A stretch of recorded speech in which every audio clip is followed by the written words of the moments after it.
નમસ્કાર દર્શક મિત્રો, દીપ ભાસ્કર ન્યૂઝમાં હું મેઘા અગ્રવાલ આપનું હાર્દિક સ્વાગત કરું છું। આપ જોઈ રહ્યા છો દીપ ભાસ્કર ન્યૂઝ। ભરૂચ જિલ્લાના અંકલેશ્વર જીઆરડીસીમાં નોટિફાઈડ એરિયામાં આવેલ કમલમ ગાર્ડનની બાજુમાં રોડ ઉપર ઘટાદાર વૃક્ષોને કાપી નાખવામાં આવ્યા।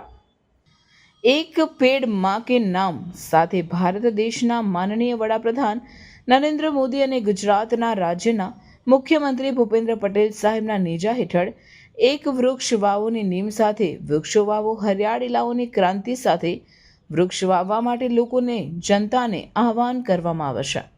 ત્યારે ભરૂચ જિલ્લાના અંકલેશ્વર જીઆરડીસીમાં નોટિફાઈડ એરિયામાં આવેલ કમલમ ગાર્ડનની બાજુમાં રોડ ઉપર ઘટાદાર વૃક્ષોને કાપી નાખવામાં આવ્યા હતા।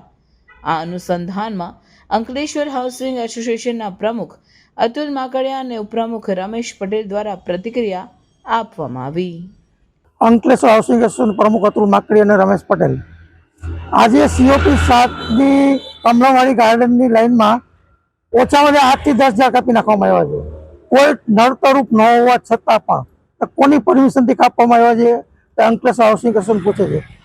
જો આવી રીતે ઝાડ મોટા કરવા ઉછેરીને મોટા કર્યા પછી જો કાપી નાખતા હોય તો એનો મતલબ શું? આજે નોટિફાઈડની એક સુંદરતા છે જે ઝાડ છે તે પર્યાવરણની જાળવણી કરવી, એના બદલે પર્યાવરણને કાપી નાખે છે, કોણ કરે છે એ જોવાનું છે। અને જો આનું કોઈ યોગ્ય કાર્યવાહી નહીં થાય તો અમે કલેક્ટરને અને પર્યાવરણ વિભાગને જાણ કરી યોગ્ય પગલાં ભરાવશું। જેને પણ કાંઈ પાસે તેને અમે છોડશું નહીં।